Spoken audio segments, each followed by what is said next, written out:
Allah shugaban duka duniya, jigo ya rasul khairul anbiya.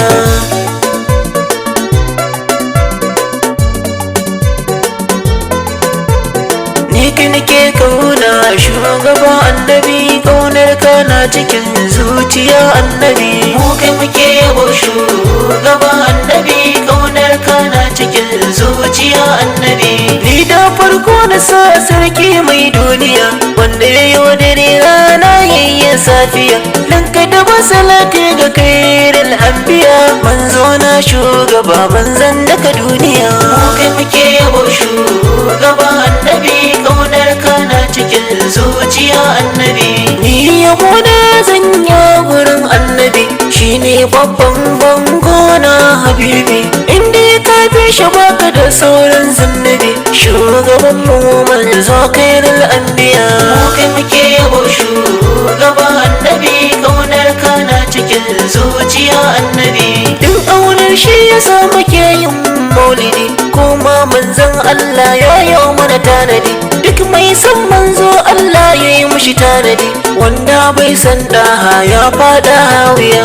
Mu kai muke yabo shugaba annabi, kaunar ka na cikin zuciya annabi. Ni madiyin bege Allah ya yi mana tanadi, domin ina cikin masu yabon amadi. Ka so manzon Allah don kore duka zannabi, kar ka guje wa rudanin duka duniya. Mu kai muke yabo shugaba annabi, kaunar ka na cikin zuciya annabi.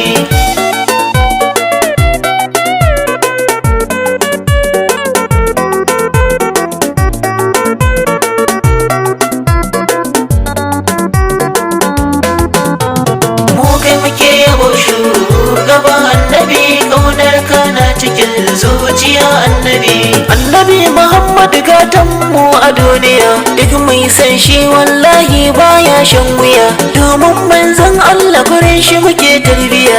Manzon Allah shugaban duka duniya, mu kai muke yabo shugaba annabi, kaunar ka na cikin zuciya annabi. Ni Shamsuddin madafar so na Zaria, madihi mai begen manzo na kujiya. San manzo ne mafita al'umma kujiya, manzo na shugaba manzon duka duniya. Mu kai muke yabo shugaba annabi, kaunar ka na cikin zuciya annabi. Shehi Malam Nasir na yo maka jinjina, domin ka zamo mini bango abin jingina.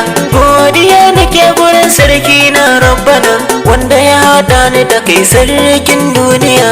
Mu kai muke yabo shugaba annabi, kaunar ka na cikin zuciya annabi. Ni dan samari ne kwarai ba tambaya, ka je layin ta nemo kaya nan za ka tsaya. Ka ce kana neman madihi na Zaria, in ka zo za ka same ni dan uwa. Mu kai muke yabo shugaba annabi, kaunar ka na cikin zuciya annabi. Ni ka nake kauna shugaba annabi, kaunar ka na cikin zuciya annabi.